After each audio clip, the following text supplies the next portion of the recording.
Eu quero aproveitar que a gente está falando também de Congresso para dar uma olhada sobre como esses parlamentares vão agir no feriado de Páscoa, porque o feriado de Páscoa deles é bem maior que o nosso.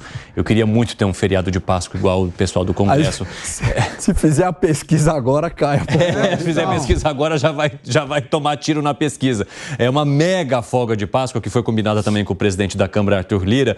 Depois do expediente de segunda a quarta-feira da Semana Santa, eles só terão presença exigida em Brasília no dia 9 de abril. Qual foi o acordo que eles fizeram, né? E tem um motivo também para eles terem essa mega folga aí. Eles vão aproveitar a última semana da janela partidária, quando os vereadores podem trocar a legenda sem perder o mandato, para articular as chapas locais, para mexer ali com as suas bases. Então, assim, é uma folga, mas é uma folga que tem as eleições municipais como foco, né, Luiz Felipe Dávila? Nada é por acaso. É uma folga, sabe por quê? Não é para comer o vinho de Páscoa, é para traição. É uma folga, é cartão verde para traição. Aí você vai mudar de partido, vai acomodar, vai é a folga de Judas. É a folga de Judas. É inacreditável. Eles esqueceram de Judas nessa história da Páscoa, né? Então, uma coisa impressionante. Mas é isso, é mudança de partido, mudança de legenda, futuro político, como é que cada um está vendo o Senado, quais são os seus rivais locais, como é que eles estão se mexendo nesse tabuleiro, para eu poder ter uma vantagem competitiva melhor na próxima eleição. O jogo é esse. E esse é um jogo legítimo da política. A gente não pode entender que esse jogo não faz parte da política. É óbvio que faz. Como o Segredo bem sabe, esse é um jogo quase que uma análise da concorrência. Onde é que a concorrência está atuando? Como é que eu vou me diferenciar da concorrência? Como é que eu vou me tornar mais competitivo que os outros? É isso que está acontecendo nesse feriado de Páscoa, que coincide com essa data de 6 de abril, que é o prazo da janela de mudança partidária sem penalização. Então, é sim um jogo político que está ocorrendo por debaixo dos panos, ou atrás das cenas, ou imperceptível para a população, mas que tem, sim, enorme impacto no que vai acontecer na eleição municipal e mesmo nas eleições de 2026. Você concorda, Fábio Piperno, com o nosso Luiz Felipe Dávila? O eleitor é muito volúvel, né? Então, essa última pesquisa que favorece ligeiramente a avaliação do Congresso, feita logo após a saidinha, a questão da saidinha, ela obviamente impactou os índices. Se você for fazer uma pesquisa, uma outra, no dia 7 de abril, depois desse feriadão prolongado, o eleitor vai falar, puxa vida, mas pera lá, esses caras estão de folga até hoje, essa turma não trabalha?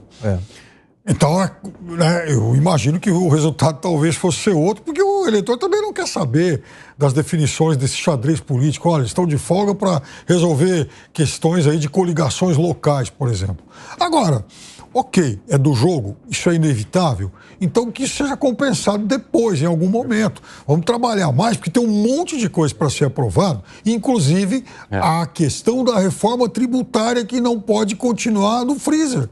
Tem um monte de coisa que tem que ser a reforma tem que ser quase que totalmente regulamentada. Então, que se debruce em cima disso. Por exemplo, um mês de esforço concentrado. Olha, já folgou, a gente já sabe quais serão as coligações locais.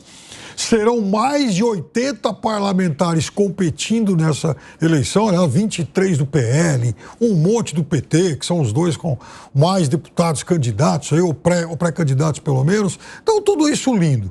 Mas quer fazer isso? Ok. Então, antes, cumpra a sua obrigação. Ou seja, o eleitor tem que exigir agora que o Congresso cumpra a sua obrigação, porque reforma tributária não pode esperar. Reforma eleitoral pode. É interessante isso, até dá para perceber esse rancorzinho nosso aí, ali no chapéu da tarde, o pessoal da Rádio Vai Me Ouvir, tá escrito um feriadinho de 12 dias, uma coisa bem irônica, entendeu?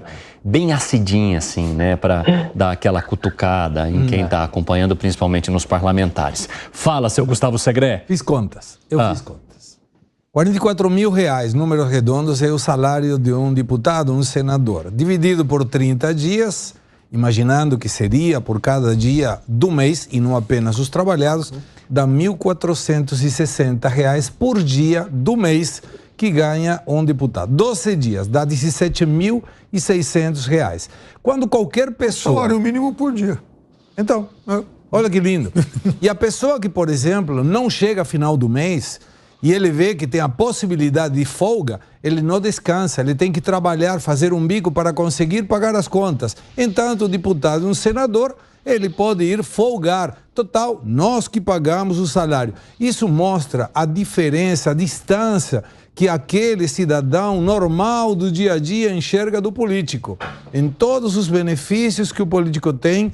E seria maravilhosa a proposta do Piperno, dizendo, ok, folgaram agora, mas depois tem que trabalhar dobrado. Aí vem sessões extraordinárias e eles cobram o adicional, porque trabalham numa hora que não era para trabalhar. Quando todo mundo tem que trabalhar para pagar as contas, os congressistas distanciados da cidadania, pelo menos da grande maioria, folgam ganhando R$ 1.460 por dia, trabalhando ou não trabalhando. Eita, fala, Gani. Olha só, o que causa indignação não é porque a sociedade vai estar trabalhando e eles vão estar de folga. Não é esse o ponto. O ponto é o que o Segré levantou. Isso custa muito caro. A gente está pagando por isso. Segundo ponto, que o Piperno trouxe aqui. Existem projetos de urgência.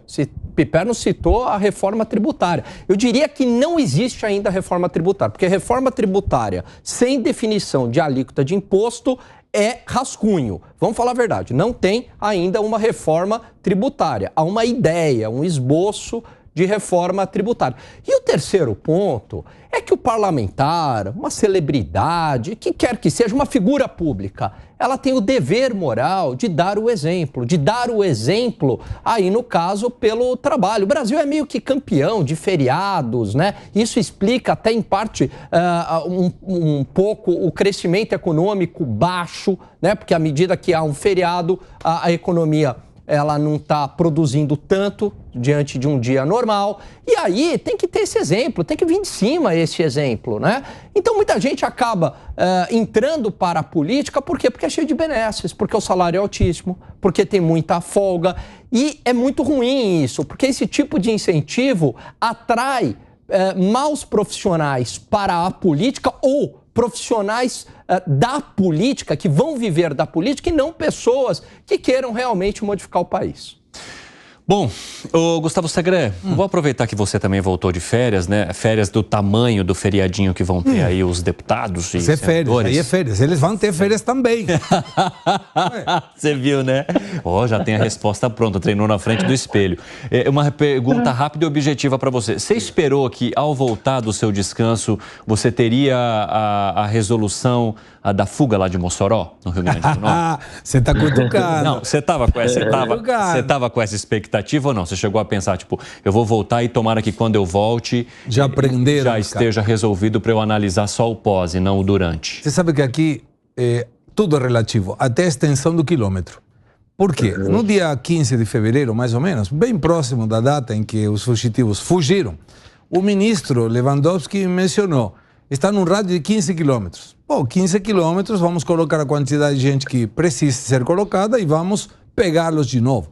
Inclusive fizeram uma conta, meu pai fez essa conta, dizendo eram 100 e poucas moradias, propriedades nessa região de 15 quilômetros. Se contando com a necessidade de que eles tenham algum tipo de apoio formal, informal, compulsório, obrigatório, violento, era só colocar um policial por cada uma das propriedades que em algum momento eles iam chegar na propriedade.